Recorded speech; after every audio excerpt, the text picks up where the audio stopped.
Campeche, contra Toros de Tijuana, ¿no? O sea, los Diablos juegan contra todos esos, todos tendrían que ser rivalidades importantes. Series importantes. Pensé que iba a decir eso. No, sí, es que ya, si no se me van a enojar los amigos de Quintana Roo, pero sí, eso es lo que pienso. En realidad hay otras series que son más atractivas que México Tigres, ¿no? Jugar contra Tijuana, jugar contra Monclova, contra Sultanes, contra Yucatán, contra Pericos de Puebla, esas series tienen también mucho, y lo han tenido de muchos años, ¿no? Pero el gran mal, que es un tema en esto de contar la historia y de mal contar la historia, pues nos hicieron creer a partir de 1980 que solo, en Liga Mexicana solo es México Tigres y después todos Cuautitlán, ¿no?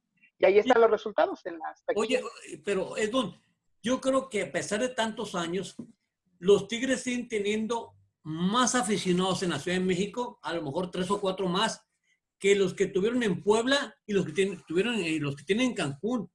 O sea, me queda muy claro que la exigua afición a los Tigres que hay en la Ciudad de México, que lógicamente generacionalmente va hacia abajo. Yo lo discutía con Jonathan mucho, es decir, la gente que le fue a los Tigres ya no sabía, y las siguientes generaciones ya no vieron nada de los Tigres, ya queda poco en la tal. Bueno, es un tema que luego platicaremos una vez. Es más, vamos a invitar a Jonathan para ver si le sale el corazón de tigre o le salen los cuernos de diablo.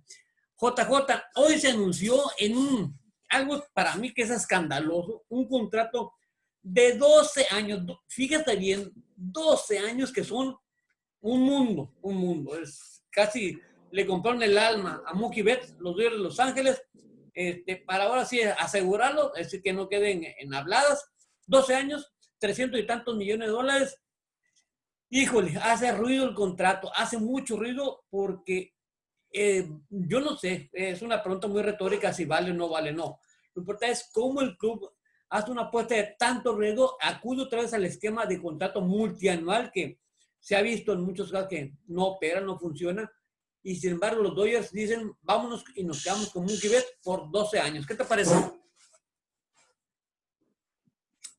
No tengo mucho que comentar. En tiempos de pandemia, tener un contrato de esos me parece hasta insultante, ¿no? O sea, por parte del equipo y por parte del pelotero.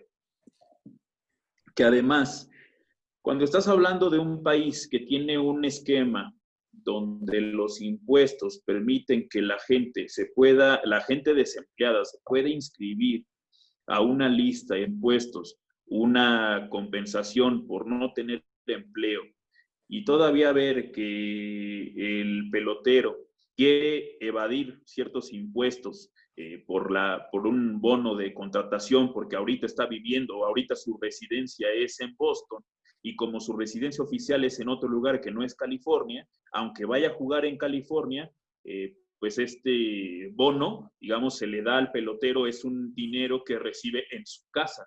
Entonces, por recibirlo en su casa no tendría que pagar el impuesto de ese dinero en la ciudad donde va a jugar, ¿no? Entonces, me parece totalmente insultante para la gente que todavía, a pesar de que va a recibir más de 300 millones de dólares, que va a ser el contrato de más dinero en la historia del juego, porque a pesar de que Mike Trout tiene, digamos, es un contrato más oneroso, pero es por más años, y además está juntando 2 tratos, no uno. En el caso de Mookie Betts es uno solo, en el caso de Trout es la extensión de otro contrato que ya se le había dado por muchos millones.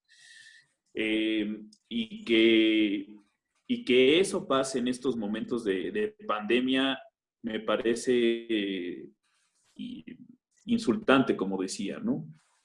Pero pues mientras no haya una idea de reducir lo caro que se ha vuelto el juego, mientras los dueños tampoco tengan el interés de hacerlo más asequible a los aficionados, mientras se sigan pagando la cantidad de dinero que se paga por derechos de transmisión y que también paga la gente, ¿no? O sea, la gente, además de consumir publicidad, los derechos de tener un sistema de televisión restringida son carísimos en Estados Unidos. Te puede costar un mes cerca de $100, $80 por mes, ¿no? O sea, estás hablando de una cantidad industrial de dinero, ¿no? Por tener estos canales exclusivos donde se pasa el juego de tu equipo favorito, ¿no? Entonces, mientras eso siga estando ahí, mientras la gente lo siga consumiendo, pues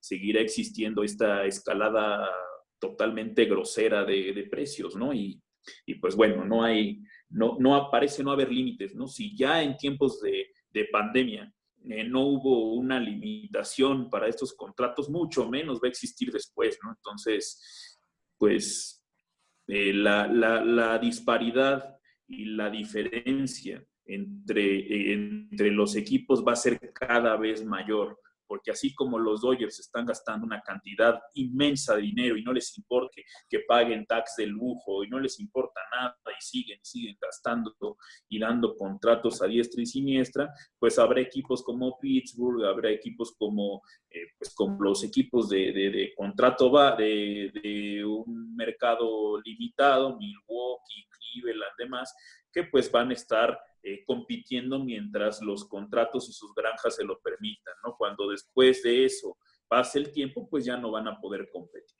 A ver, Edmund, yo creo que hay una rasgadura en el corazón de los Medias Rojas con esto el contrato que le ofrecen los Dodgers a Mookie Betts, que fue estelar ahí con los Medias Rojas, pero ¿qué te parece? Yo coincido con JJ, es grosero, suena grosero lo que hicieron, y además en un riesgo, pues allá ellos, pero somos un riesgo, contrato por 12 años, el contrato hasta 2032, es una locura esto,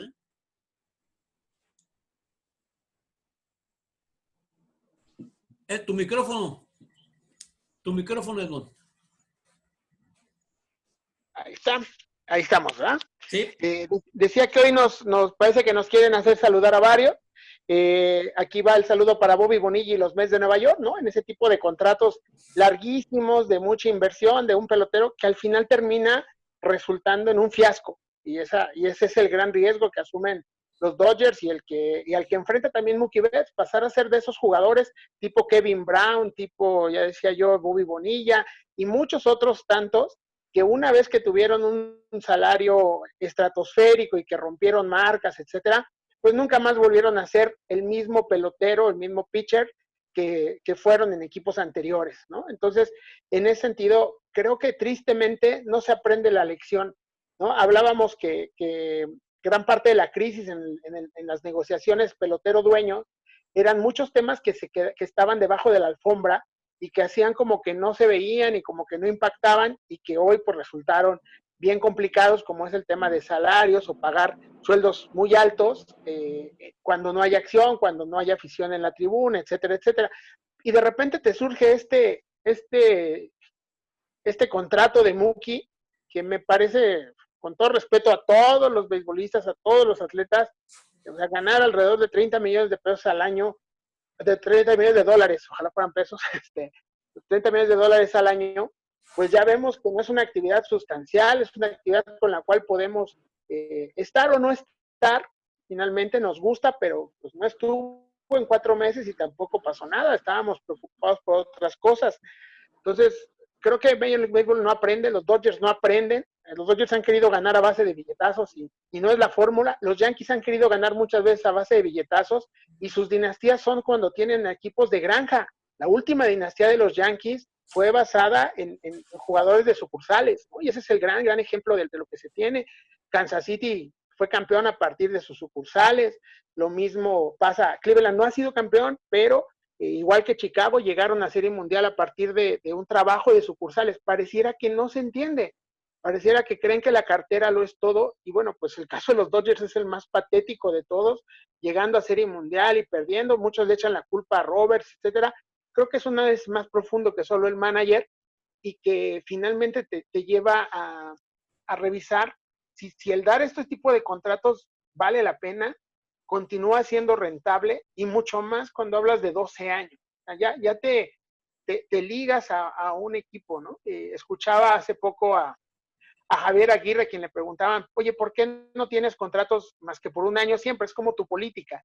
Y él decía, me parece que es lo más honesto, pero además me permite a mí que si no estoy a gusto en un equipo, pues sin mayor problema me vaya al siguiente año y que mi trabajo hable por mí, ¿no? Eso también es confianza en ti, pero también el decir, al igual y no me llevo bien con los directivos, con el plantel, ¿para qué andamos sufriendo? Vamos a otro lado, ¿no? Y también si el equipo no está conforme con mi proyecto, que tenga esa posibilidad de hacerlo una especie de pactos de caballeros en el deporte, más allá del deporte que sea, que me parece que se tendría que balancear. O sea, darle 12 años a un Mookie Betts o a cualquier pelotero hoy por hoy con estas condiciones de salud es un riesgo muy alto y después vamos a tener o podemos tener, como ha ocurrido con otros, la queja del directivo, decir, no, me equivoqué y estoy llorando porque ahora tengo que pagar de manera puntual, a pesar de que Mookie Betts esté ya dando cuadrangulares con San Francisco, por ejemplo, ¿no? Porque alguna cláusula de rescisión se dé. Entonces, sí creo que el fondo también es la falta de aprendizaje y de capitalizar lo que ya se vivió en este 2020 por parte de los directivos de Grandes Ligas, que pues no, siguen soltando el billete a diestra y siniestra, y después, cuando vienen problemas como los que vivimos, pues o sea, lo que ellos están viviendo, pues en realidad se quejan y empiezan las plañideras a salir por todos lados, tanto los que defienden a peloteros, que coincido con ustedes, socialmente también suena una grosería estar hoy generando esto, y que los defendían y decían, no, es que el jugador merece porque son sus condiciones de trabajo y demás, olvidándose que en el factor social, pues mucha gente se está quedando sin trabajo. Entonces hoy tú ves y dices, oye, yo soy doctor y no tengo certeza de mi plaza, pese a todo lo que haya hecho y salvado lo que quieras en esta etapa de pandemia, y resulta que un cuate que está en su casa, tranquilo, entrenando, jugando, pues va a ganar 40 veces más que yo. Entonces creo que sí tendría que venir un mensaje diferente, pero bueno, es un riesgo que se están corriendo, no solo en la parte deportiva, sino también en la parte social. A ver, JJ, esta extensión de contrato Mookie Betts, estos 300 millones, ¿tendrá algún impacto en las negociaciones que sean el año que viene el contrato colectivo de trabajo? ¿No tendrá alguna repercusión como un elemento a favor de los directivos? ¿No crees que pese eso? Decir, oye, yo estoy cumpliendo, oye, yo fíjate lo que acabo de dar, fíjate, no sé, como si fuera un recurso a favor del directivo. Decir, para que vean que sí estoy cumpliendo, que estoy dando mejores condiciones, que estoy dando mejores salarios, que estoy dando mejores contratos. ¿Crees que sea un elemento a favor del directivo? No, no, me parece que el directivo o el dueño lo que va a buscar es, pues sí, tener otro argumento, ¿no? Para poder llevar agua a su molino. Porque finalmente, pues ahí están confiando en que los equipos chicos se quejen, ¿no? De que no pueden pagar esa cantidad y que estamos en pandemia y demás, ¿no? O sea, más allá de que haya pues, una utilización por parte de los directivos de estoy cumpliendo con mi parte, ¿no? Yo creo que va más hacia el otro lado, hacia confiar en que los equipos chicos pues digan, ya no puedo pagar, ¿no? Ya no puedo ofrecer contratos, ya no puedo ofrecer cierta cantidad, ¿no? Y pues irlos diluyendo.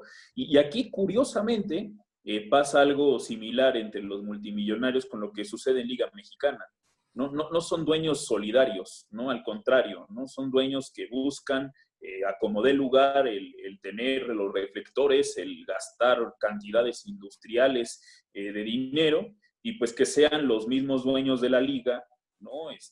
Los de siempre, ¿no? O sea, si hablamos, por ejemplo, de campeones de la división este de la americana en los últimos 25 años, me parece que una vez fue Tampa Bay y creo que todas las demás entre Boston y Yankees se la han llevado, ¿no? En el caso del oeste, entre Dodgers y San Francisco deben llevar igual, ¿no? O sea, quizás Arizona ganó algunos cuando sacaron la chequera, ¿no? Y tenían a Luis González y tenían a Randy Johnson y a Kurt Schilling. Pero fuera de eso, son equipos que literalmente son comparsas, ¿no? De los equipos poderosos. Y pues parece que eso es a lo que juegan, ¿no? El caso de Yankees, que hablaban hace no mucho, tenía el récord de tener más participaciones en postemporada de manera consecutiva en la historia de los deportes profesionales de Estados Unidos. Y eso pues lo vendieron con bombo y platillo los Yankees. Pero más allá de venderlo con bombo y platillo, que fue, me parece, de 1995 a 2007, fue la seguidilla de 13 temporadas consecutivas y los Bravos fueron 15 temporadas consecutivas. Y más allá de venderlo como la gran panacea, que de hecho Yankees lleva desde el 94 hasta la época, hasta el día de hoy, no ha tenido una sola temporada perdedora Yankees, ¿no? Entonces, vender eso como algo importante para tu franquicia, pues lo único que habla es que las demás franquicias no tienen posibilidad de ganar, donde tú mandas a través de dinero. Y pues, finalmente, esos equipos van a seguir gastando, van a seguir inflando el mercado y los otros equipos pues no van a poder tener ningún tipo de competencia al respecto.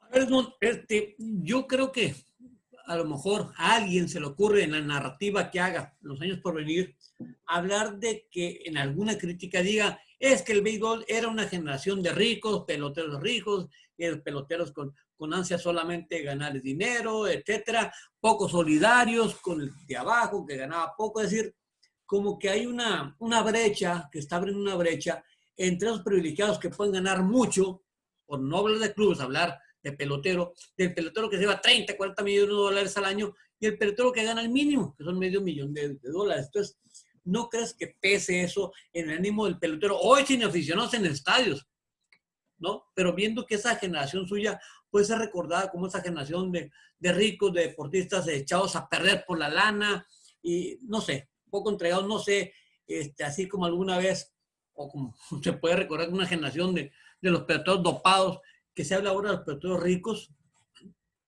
Yo creo que sí, y lo toman mal, ¿no? Y el caso de, perdón, de las declaraciones de Mark Teixeira, cuando empezaron las negociaciones sobre el calendario, y donde dijo, yo jugaría por $1, y entonces todos se le lanzaron, bueno, no todos, pero muchos se le lanzaron a la yugular, muchos jugadores, ¿no? Diciendo, bueno, sí, pero tú ya tienes millones, etcétera, etcétera. O sea, creo que sí es un escenario, no solo de esta generación, aquí estamos viéndolo ya aterrizando, ¿no? En ese sentido, pero creo que hemos pasado del justo medio, que donde a principios de los 80, pues el tener un contrato de $1 millón, de $3 millones era la gran noticia, el boom, por varios años, es decir, ni siquiera era que fuera $1 millón por año necesariamente.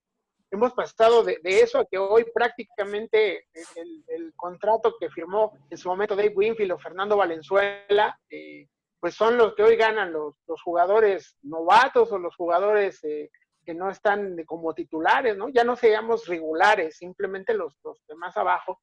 Entonces, creo que sí se ha pasado de un lado a otro la balanza y me parece que también este año las condiciones de la temporada los evidencia como un tema en donde parece, y así es mi percepción, que están únicamente por el dinero y no en aras de lo que el juego pudiera representar, no solo para ellos, sino también para la asociación. Me parece que para la sociedad. Y no se preocupan por lo que las noticias que ven en el sentido de ratings, en el sentido que están bajando ciertos ingresos y demás. Ellos seguramente tendrán información de lo que siguen pagando las televisoras, pero al paso que se va, si estas condiciones de popularidad no se revierten, pues indudablemente la gallina de los huevos de oro se está matando. ¿Y dónde está el problema? Yo me parece también en esa suma, bien lo decía JJ, de tener una temporada muy predecible. O sea, hablábamos hace rato de los años que tenemos ya comentando, sería hasta la 4ª temporada, y prácticamente si viéramos un recuento de nuestros pronósticos durante los últimos años, desde 2017, tendríamos una variación de 1 o 2 equipos. O sea, no tenemos mucho que decir, y no significa que copiemos o que sea cartabón, meramente al llegar al ver los rosters, lo que hacen los equipos, pues dices, no hay más. Los Yankees, Boston, Cleveland, Houston, si acaso California, ¿no? Por ahí se coló en un chiripazo los Rangers de Texas de repente.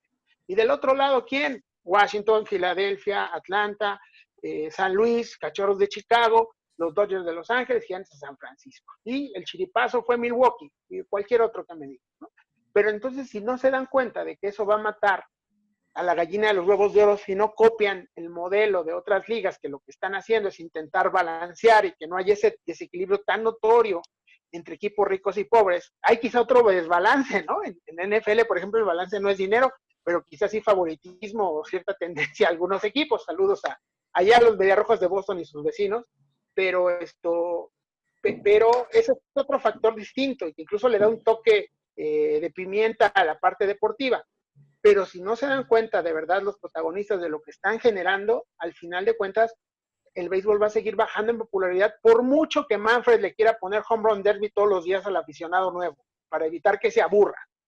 Por mucho que lo haga, se van a aburrir de ver a los Yankees pasarle por encima a Toronto, a Baltimore y este año a Boston, porque eso termina ocurriendo. Por mucho que tu equipo sea bueno, va a terminar siendo distinto. Y sí, coincido también, es un modelo como el que Liga Mexicana tuvo desde los 80, donde 3, 4 equipos fueron los únicos que dominaron y era aburridísimo ir a ver un juego que no fuera entre estos cuatro juegos. Hoy ver un Yankees-Boston, no sé qué tan atractivo sea, pero va a seguir manejando su tema publicitario. Pero ver un Yankees-Baltimore, pues yo quiero ver quién.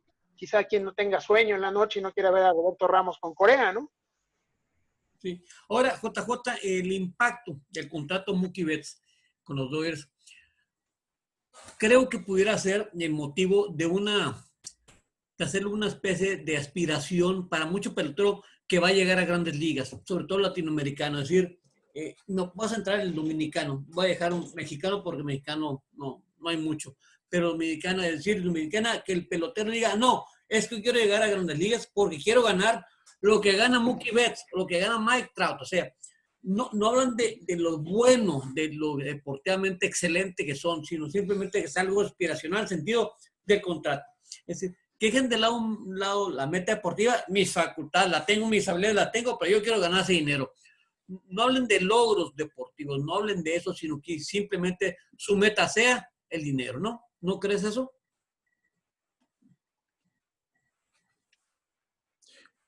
Pues que es claro, ¿no? O sea, me parece que ya inclusive hablando de la parte más, pues, digamos, de los sueldos mínimos o de los sueldos menos onerosos de la liga, pues estás hablando ya de una cantidad de dinero que pues te sirve fácilmente para que en 3 años tengas la vida resuelta, la tuya y la de tus descendientes, ¿no? O sea, hablar de un sueldo de 4 millones de dólares en un año, ¿no? Pues juegas 4 años, con eso tienes 16 millones de dólares que son en moneda corriente del país latinoamericano que tú me digas.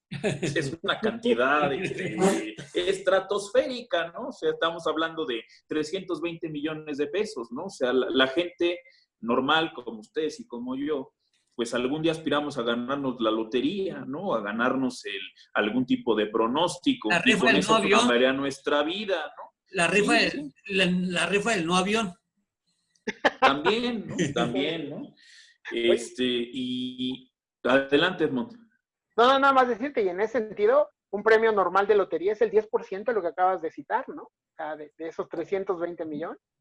Sí, ¿no? Cuando los pronósticos deportivos tienen su bolsa más alta, ¿no? En su sorteo estrella, son 400 millones de pesos, ¿no? Y eso menos el 30% de impuestos, ¿no? Sí son 30%, ¿no? Sí, 30%. 33%, ¿no? Ajá. Estamos hablando de menos 120 millones, son 280 millones, ¿no? Entonces, con 4 años que tú juegues en grandes ligas, pues con eso tendrías lo suficiente como para vivir tú y tus descendientes de manera sencilla. Ya no hablemos de Mookie Betts, ¿no? Que va a ganar en un año 30 millones de dólares, ¿no? O de Gerrit Cole, que va a ganar 36 millones de dólares, pues es una cantidad absolutamente irreal de dinero, ¿no? O sea, ya, y esto pasa mucho y que hoy en día lo vemos, ¿no? Con uno de nuestros conocidos que hoy está pues, tras las rejas, ¿no? Que es el caso de Esteban Loaiza.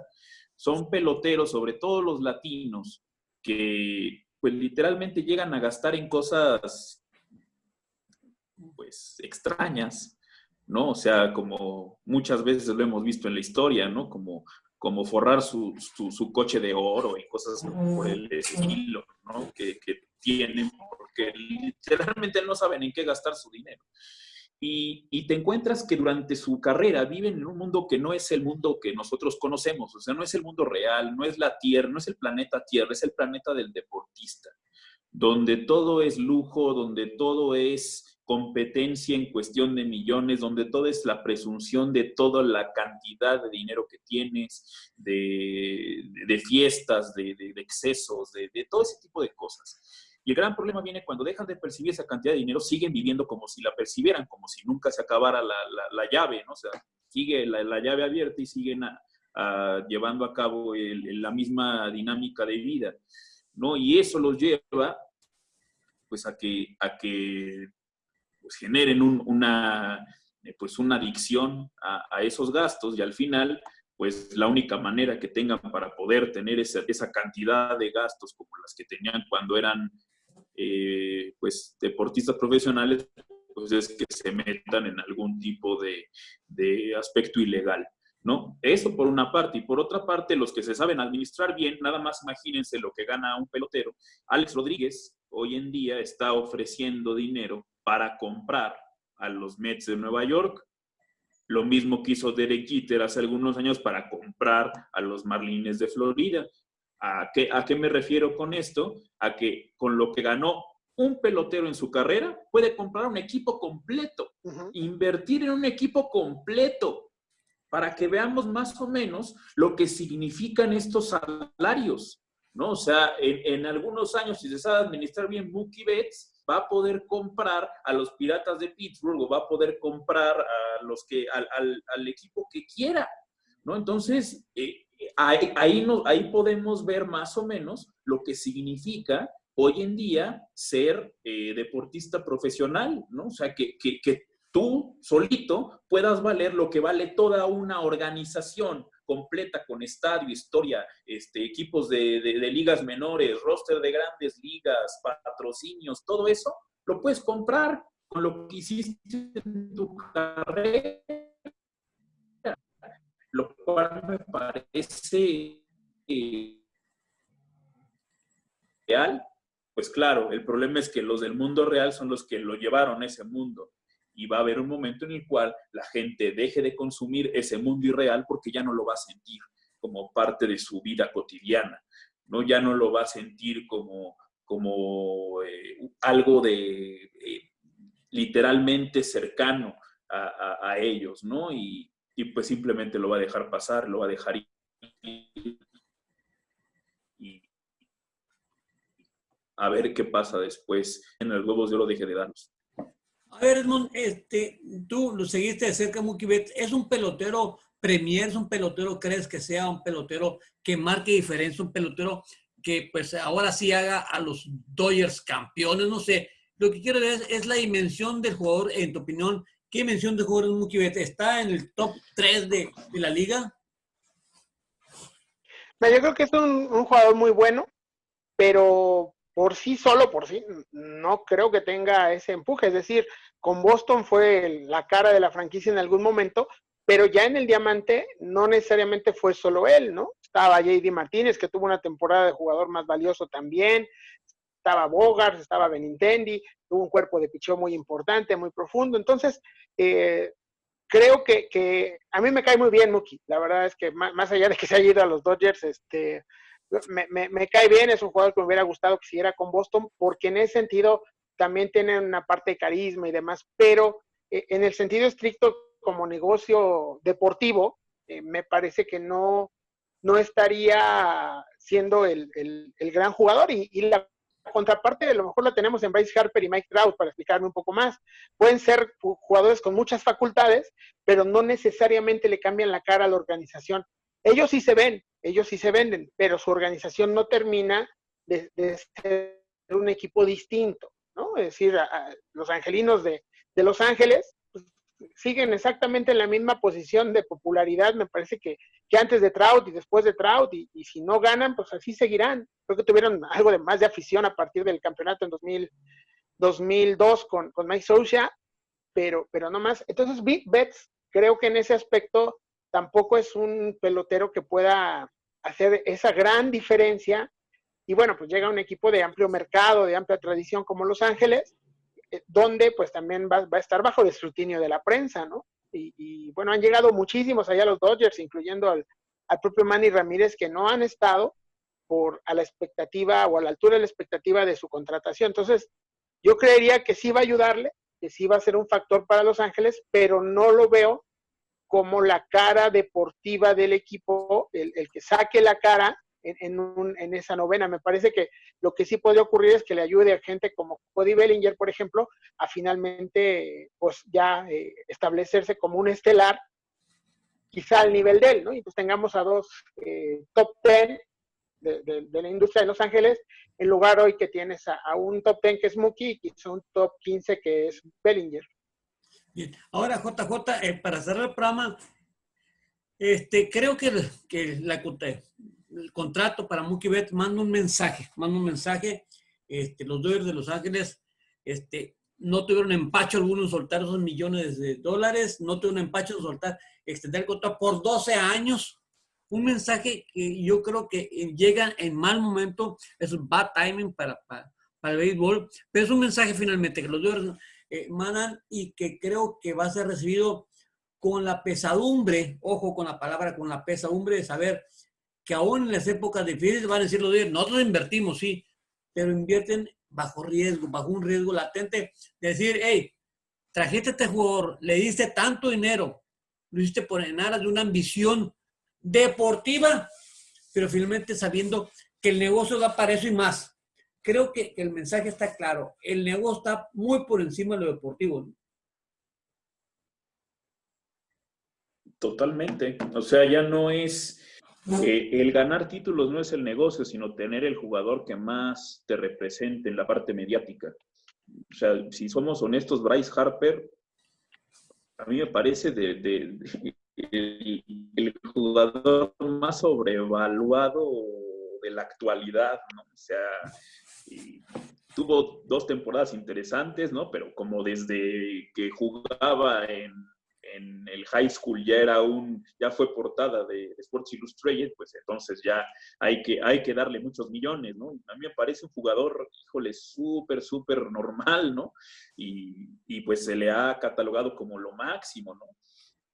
Mike Trout, pues igual, ¿no? O sea, pues estadísticamente es, como diría el señor Campos, la divina envuelta en huevo, pero su equipo no ha ganado nada, ¿no? El tipo tiene creo que 200 de porcentaje en postemporada, tiene 3 juegos de postemporada Mike Trout en su carrera. Pues no sé, creo que es una cosa que está totalmente fuera de lugar y pues al final lo que importa para los equipos es tener al jugador mediático, tener el dinero, independientemente de si logra o no ganar títulos. Ahí están los Dodgers de Los Ángeles, que han tratado de ganar títulos a como dé lugar y al final pues terminan siempre perdiendo. Bueno, Edmond, nos vamos a ir, estamos a unas horas. ¿Cuál será la agenda? ¿Cuál crees que sea la respuesta? Nos quedan 4 minutos de programa. ¿Cuál quiere ser la respuesta de esos aficionados que no van a estar en los estadios? Los que van a estar siguiendo, vamos a estar siguiendo la ciencia a través de la tecnología. ¿Cuál crees que es la respuesta a este inicio de una inédita temporada de Grandes Ligas 2020?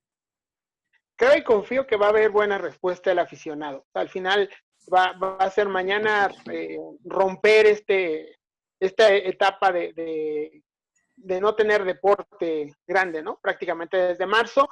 En el caso de muchos de nosotros, desde febrero no vemos béisbol en América. Hemos seguido un poquito el de la parte del lejano oriente, pero creo que en ese sentido lo va a tener. Creo que también le atinaron, obviamente, ahí sí en fieles a la tradición, al poner a Nueva York en el primer juego contra el campeón y un duelo de picheo que se antoja exquisito en condiciones normales. No sé qué tan bueno vaya a ser. Scherzer contra Cole. Creo que va a tener alta expectativa. Y por la noche un juego un poco más tradicional con los Dodgers de Los Ángeles contra Gigantes de San Francisco, que puede ser este año realmente la rivalidad a seguir, por lo que ya platicamos de Boston. Entonces, creo que los dos juegos van a tener mercados importantes. En México van a tener seguimiento, van a ir por las cadenas de paga. Y en ese aspecto, por toda esta convergencia y sobre todo el hecho de ya tener actividad de un deporte que conoces y de una liga que conoces, me parece que mañana vamos a tener eso. No sé si se mantenga así, eso ahí tendría mis dudas, pero mañana, el viernes, el fin de semana, creo que sí las transmisiones van a tener un alto número de aficionados pendientes de ellas. Bien, gracias. JJ, un minuto. ¿Cómo ves? ¿Se va a recibir con entusiasmo, con gran algarabía, con pasión, éxtasis y todo eso demás? Sí, claro, ¿no? El entusiasmo de la nueva temporada sin duda alguna va a ser interesante. Y pues sí, ¿no? Ya dejar de ver al béisbol japonés y al coreano y desvelarse tanto para poder ver algo pues mucho más cercano a nosotros. Bien, bueno, pues con nosotros vamos, ojalá hacer una gran temporada, con todo lo extraño, todo lo bizarro que pueda hacer, que sea una gran temporada. Ojalá que los Mediarrojas de Edmond se puedan, pues se puedan ver más o menos así en estas 8 semanas y feriecitas de temporada. Y ojalá al equipo que JJ dice que está mermado, que está disociado, como nos de Cleveland, ojalá y se repongan a su pobre nombre y que actúen como arañas, que ataquen como arañas y que puedan salir bien. Con mis atléticos no tengo problemas, ellos van a estar en playoff. Así que, señores, de esto vamos a estar platicando las próximas semanas, los próximos meses. Muchas gracias, Montera. Muy buenas noches. Que tengas buen fin de semana. Gracias, José Carlos. Un abrazo para ti. JJ, un gran abrazo a nuestros amigos de Beisbolerías. Y bueno, pues al fondo del Parque del Seguro Social, mi querido JJ, muchas gracias. Nunca podré terminar de agradecer ese gran regalo de la Catedral del Béisbol Mexicano. Que tengan todos un fin de semana. Un gran fin de semana. Nos escuchamos el domingo. JJ, muchas gracias. Muy buenas noches. Que tengas gran fin de semana. Gracias, José Carlos. Y eso de las arañas me voy a desquitar en invierno, cuando me convierta oficialmente en naranjero de Hermosillo. Y me voy a desquitar. ¡Ójole! Me voy a desquitar de entre ceja, oreja y esa te la voy a guardar. Esa te la voy a guardar. Que te preste la casaca. Señores, vámonos. Nos queda un minuto. Nos fuimos, señores. Buenas noches. Que descansen. Gracias por estar aquí en Beisbolía. Hasta la próxima. Gracias. Hasta luego. Hasta luego.